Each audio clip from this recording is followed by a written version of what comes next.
into the most magnificent moment of your life.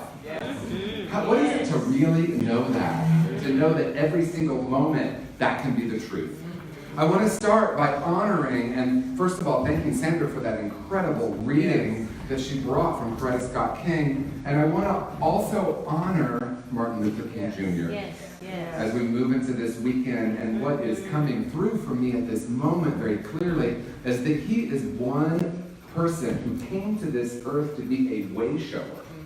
And what I mean by a way shower is he is a person. Now, we don't know what his journey was like, but ultimately, at some point, he came to a place where he recognized that he was going to have the courage to trust that deep inner knowing. That ultimate reality that is love. And I'm just going to guess, because he's a human being like the rest of us, that there might have been some moments that wasn't so comfortable. Right? But the courage, the act of courage to stand in love and as love in the midst of absolutely anything in seeming insanity is the way shower of a master. And what I want to recognize is, yes, he is a master teacher, and so is everyone in this room. Because each of us at any moment has the ability to recognize that beyond appearances, there is always ultimate reality, as the reading so beautifully said. And that is really the one and only truth, and everything else is static. And so what we're talking about today is attention and intention. And it's very timely that we're talking about Martin Luther King Jr. You'll soon hear why I'm saying this. So what I want to explore today in this conversation is how we have a choice, conscious or unconscious, where we put our attention and where we are allowing our intention to thrive and grow and express. And I'm looking at the 3 centers because this has been my week. Reverend Joan knows more than anyone. I think I've had 6 or 7 hours of talks and meetings and sessions with her because there's the head, there's my emotional heart, and there's that spiritual center or that ultimate reality that some might call God.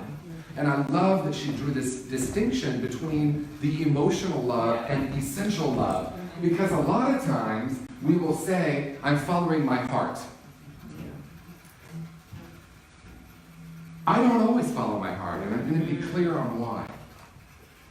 When I am willing to really listen to the inner knowing, my emotional heart may take some time to catch up to that. Or it might even have a different experience than that essential knowing. Now, my head is just filled with programs from probably lifetimes of all the reasons why I shouldn't have the courage to follow the inner knowing. Now, sometimes it doesn't do that. Isn't it great when it's like, yeah, everything's in alignment?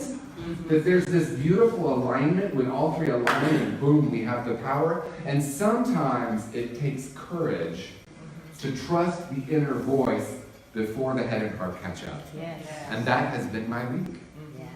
That has been my week because I know that I know that I know that when I listen very clearly to the inner voice, that essential knowing, that deep truth, that some would call the still small voice, that's no longer my reality. It's not still and nor is it small. No. It is actually the biggest voice of all. It's the ever unfolding God essence that we are. And as I dedicate myself to spending time in the silence, through visioning, through meditation, and through even walking in the world, really in touch with that inner knowing that we sometimes call that gut feeling. Did you know science is recognizing now that there's intelligence in the gut?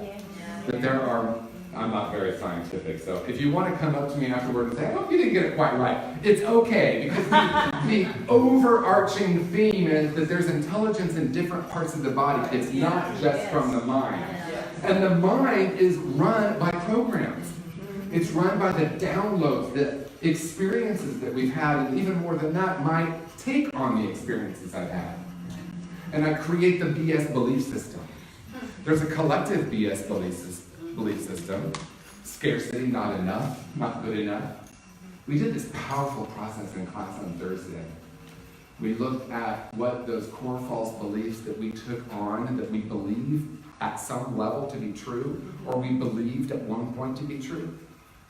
And if I'm holding a core false belief that I'm not lovable, no amount of love in the world has ever going to change that. Not really. That's right. Because if I'm holding that vibration, that's what creates. Now that comes from the programs in our minds.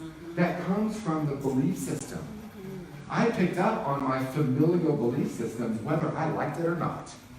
And as much as I logically want to reject it, let me break something down since it's Martin Luther King Jr.'s birthday. I grew up in a very racist society. Indiana in the 1970s. And I was given a lot of programs. And I was like, this is so much true to my heart and my gut. I remember being...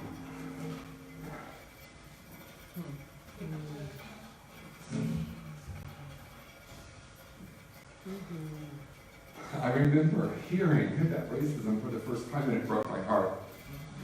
How is it possible? Because I knew at a young age that it couldn't be the truth. But it's not possible for me not to have taken some of it on. So my mind means I need to examine the unconscious biases and beliefs. Because an unexamined mind will run the show. Right? And we see it collectively. We see it right now in our government where fear can drive the programs in the mind, and then we begin to think we have to defend our position and defend our lives and build a wall. And nothing could be further from the truth, because the truth has nothing to do with perceived differences. The truth is always oneness. The truth is always that each of us is a perfect expression of God. No less, no more than any other perfect expression of God on this planet. That we are all one, and that we have sprung from and are perfect expressions of love, light, God, source, whatever word we use. So if I am setting intentions from the mind, it can't help but create from the programs. At least on some level. That's why, slightly controversial, we can spend 25 years in therapy talking about the story. And I'm not saying there's anything right or wrong about therapy. God knows I've benefited greatly from the years of therapy that I have. But I recognized at one point that I know the story. Boy, do I know the story. As a matter of fact, I kind of love my story about how they did me wrong and therefore I feel damaged and all of that. And as Reverend Michael said, if I could just get people to stop blaming their parents, we're going somewhere. I don't know what he said after that, but I'm going to say we're ready to move at that point, right? Because I don't need to even change this truth. I simply recognize that it's only true in relative or limited reality. And that the truer experience is the emotional heart and ultimately the inner knowing. So, how do we listen and become aware of where we are putting our attention and intention? Patty's here, so I'd like to give some practical steps because I know she loves them, and I really do appreciate that about you. And I mean that with all of my heart. Spiritual community.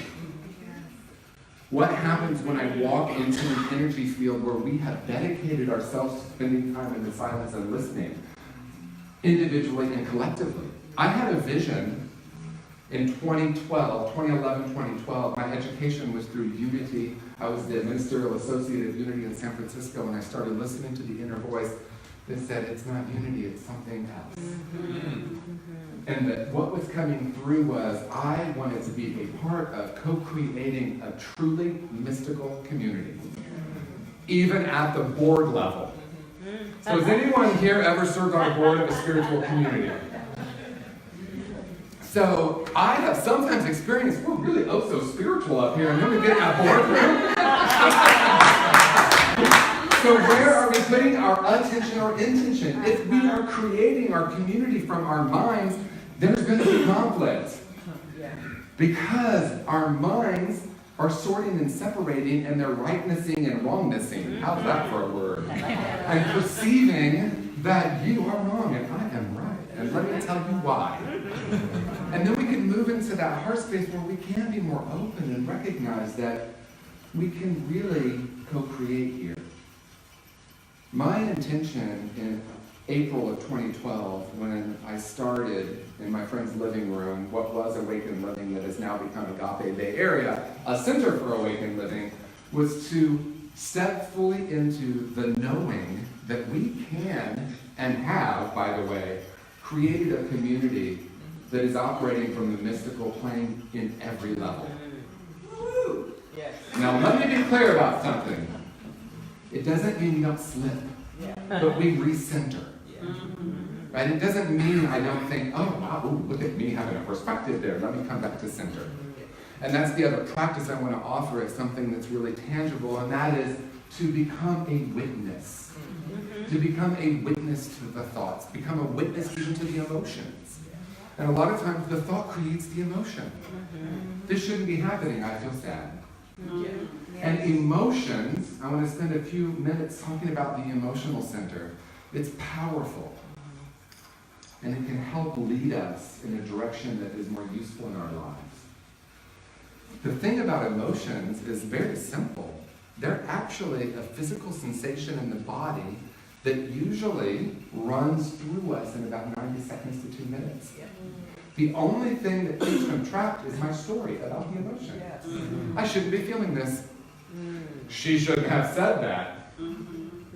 All of those ideas about the emotion keep those stuck. What if I were to ask myself, what would I be experiencing without the story? Allowing those emotions to pass through us is another key tangible step. Because if I don't allow myself, and we could call this emotional intelligence, allowing myself to have whatever emotion is present and allowing it to move through me without attaching a story, because as Nietzsche said, the seed of judgment holds its revenge. That's a paraphrase. I think he says, having a judgment holds the seed of revenge. Right? When I have a judgment about what you have made me feel, I go into a story about how I need to make that right. When I allow myself to simply feel what's there and allow that to pass through me, I can witness that, I can witness the thoughts, and then I can go back to that place of inner knowing, which guides me in the more useful direction, or the most useful direction, 100% of the time. So I've had an experience this week. It's been a while, but this week it became really clear. There was an inner knowing that it was telling me this is the message, this is the truth. And then I can either listen to that, or I can fight against it. Because someone asked me, what is your heart telling you? But it wasn't about my heart telling me. My heart was sad and a little angry, a little frustrated, and all those emotions that came up. But my inner knowing knew a greater reality. And when I listen to that, and when I trust that, what I call an inner click, when I trust the inner click, the universe always conspires to support it. Always. It may not look the way I hope it does, but it always conspires, because sometimes there's a little chaos, but it always aligns with that core vibration when I really listen. When I really, really listen and take action from that place, which for me requires sitting in that for a while, without the impulsive reaction, without the defending, without that, I have an idea. Let me be with this. Let me hold the energy of that. Let me know and trust that this always guides me. And when it benefits me, it benefits everyone. Because as we all dedicate ourselves to really listening to that inner voice, the world changes, and it changes rapidly. So my invitation for you in closing is quite simple. I'm going to invite you today, this week, 15 minutes from now, to notice where you're coming from without judgment. I notice I'm in a story right now. I notice I'm in an emotional reaction. Okay, the heart does what the heart does, and the mind does what the mind does. I don't need it to be different. Asking the mind to stop judging, sorting, separating is like asking the lungs to stop breathing. I notice that I'm in a story. I notice that I'm having this emotional response. I allow them to pass through them, I witness them, and then I come back to the true center, the one and only reality, and I listen, and then act from there.